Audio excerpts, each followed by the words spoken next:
Hey folks, welcome back. Today I'm giving you 5 Solpump Crash tips to increase your win rate or at least stop you getting rinsed as hard. I'm going to explain how the game works and the most common mistakes that everyone makes when playing it so that we can all keep pretending to have fun and play under the illusion that we're smarter than we actually are. So I'm going to do my absolute best to drag this video out to at least 5 minutes so you can feel like you got some value out of it. I can show my affiliate link at the end which you'll hopefully use, thus enabling me to pay my rent.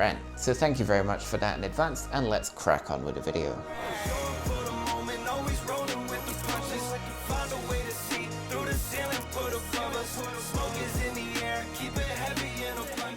Alright, so my first tip for you is to really understand how the game works. Just understanding the game mechanics is going to put you ahead of 99% of people. So here we go. The crash multiplier is decided by something called a pareto distribution curve. What that does is it generates a random number each round with a heavy bias towards lower numbers, which is why it's obviously much more common to see 1 to 2x games than it is for the higher multipliers. Now on top of that, Solpump also adds a 5% house edge, which is why you see those games that just instantly crash. That's how Solpump makes their money. Okay, tip number 2, and this is a common misconception. Nothing has to happen. What a lot of people don't realize is the game logic is statistically independent. The game has no memory. In practice, what that means is that past results have no effect on future outcomes. What happened before has zero impact on what happens next. For example, a lot of people think that if the game hits a run of high multipliers like 10 or 20x, then that means the next games are more likely to be lower multipliers. But that's not actually the case. In the same way that just because the results have been bad for a while, that doesn't mean that you're automatically guaranteed higher multipliers in the next few rounds. It's common for people to think that everything should balance out at the end, but according to the game's logic, that's not how it works. There's no such thing as being due a high number just because there's been a lot of low numbers.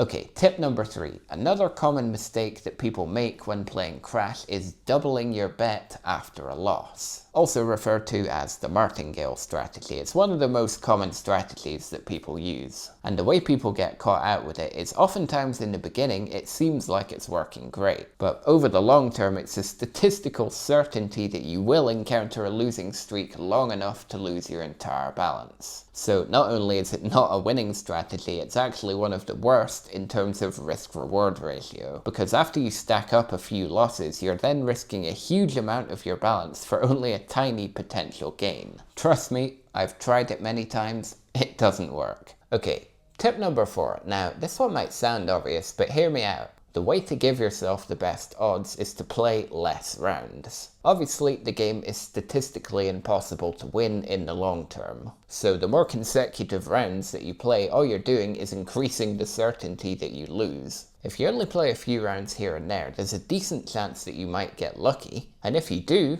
just step away for a while. There's no benefit whatsoever to playing for long periods. If you do hit a few wins in a row, just take it and log off for the day. If you keep playing, you're only guaranteeing that you lose. Okay, tip number 5. My final tip is for you to set a fixed auto cash out target. Statistically, the best way you can play the game is by not trying to randomly predict it. You cannot predict a Crash game. It is physically impossible for all of the reasons that I've already mentioned. No matter how smart you think you are, whatever genius pattern you think you've figured out, I promise you haven't. What you can do is set up a fixed target. Now, I find that targets on the lower end, like 1.5 to 2x, seem to work best. Now, once you combine that with not playing every round, I think that is statistically the best possible way you can play Crash. If you did find this video helpful, I'd really appreciate if you can use the code WIC on Solpump. I'll also leave a link down below. You'll be directly supporting the channel, and you'll also get access to free daily crates and hourly airdrops. For now though, I've been me.